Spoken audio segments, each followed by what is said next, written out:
خبره کوي ډیر په احتیاط سره. لکه ګوره شریعت ما ته منع کړي د دې نه چې ما ته په فلان او په علان باندې دروغ جوړ کړو. یعنې زه په تا دروغ جوړم دا حرام دي، ته په ما دروغ جوړې دا حرام دي. ما یو خبره نه ده کړې ته ما ته نسبت کې دا حرام دي. نو یو سم خیالي چې یو سړی دروغ خبره هغه رسول ته نسبت کوي یا الله ته نسبت کوي.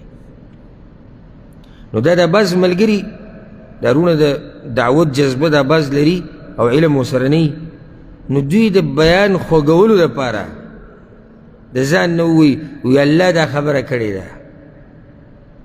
یو ورځ یو کس بیان کو یو دیره کې، نو دا خلک ورته ټول ناست نو ګوره وی الله قرآن کې دا خبره کړې ده او څو پیري دا ټکی ووایي الله دا ویلي الله قرآن کې خو دا سره شتي نه. بیا ته وروسته زه ورسره میلاو شوم، ما دا خبرې چې تاسو کمې وکړې امیر صاحب دا درې څلور ځایونو کې تا ووایي چې الله ویلي دا کوم ځای کې راغلي دي؟ یاره وایي موږ هم اورېدلي. دومره بېباکه شي سړی چې یعنې د الله په باره کې خبره موږ هم اورېدلي. دا خو ته الله ته د یو خبرې نسبت کوې او الله ته مخامخ شي او تا ته ووایي چې ما کله دا خبره کړې او ته چې کوله څه جواب به ورکړې الله؟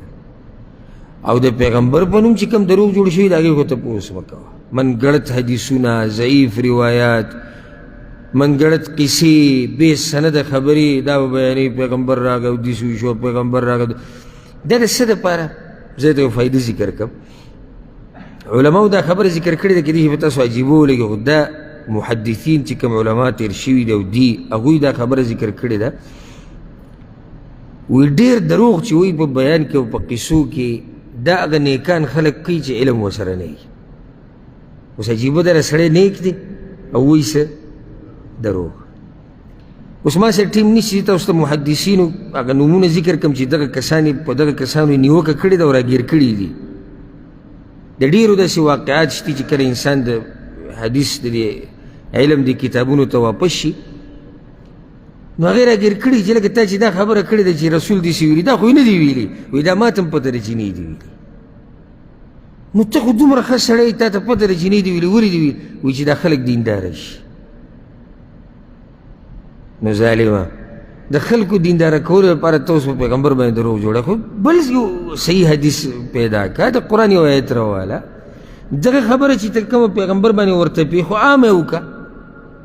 نو د هغې دپاره دا نه دا چې داسې نیک سړی ښه سړی او جذبې دی چې دا خلک څه شي دینداره شي او نیکعمله شي، د هغې دپاره بیا دا لارې اختیاره کړي. نو دا جهل دی.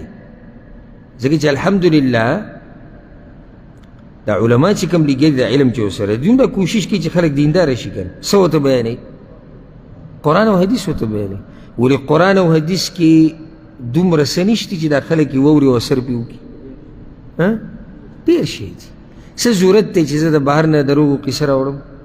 څه ضرورت دی چې زه بې سنده حدیث بیانوم یا کمزوره روایت بیانوم؟ الحمدلله دا قرآن دی، عظیم الشان کتاب دی. یو یو آیت د سړي په زړه باندې اثر کوي، یو یو ټکی به ووایو او بیا د رسول صلی الله علیه وسلم د احادیثو ذخیره یعنې سړی ورته حیران شي. خو دا د هغوی سره علم نه وي. څه ورسره نه وي؟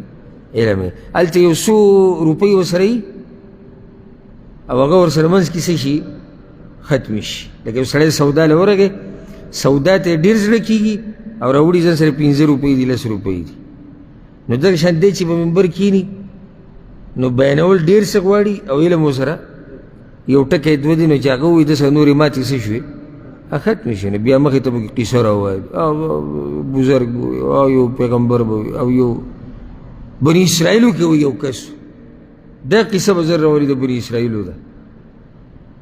نو بیا تا ته د بزرګانو قصې به نو صحابه کرامو باندې دروغ، نو سړی ورته حیران شي چې دا قصه د کوم ځای نه راواغسته او کوم ځای کې وکړه. دا یو کس بیان کوو ما اورېدو تاسو ما ذکر کړی یم.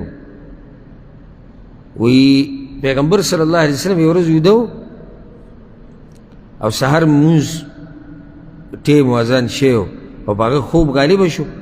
نو بیا منګون راغی نو هغه یې وچیچو نو منځلی راپاسه. نو بیا رسول صلی الله علیه وسلم وایي چې منګون به نه وجنئ. اوس دا خبرې ګورې په عوامو ډېر اثر کوي. ګورې دا کم عوام چې قرآن او حدیث سره نه عادت هغوی خبره کو او د سترګو نه اوښکې روانې منګوڼ غریب عجز پیغمبر یې راپاسه دا کیسې وله مزه ورکوي او سوچه قرآن او حدیث یې ورته بیانوي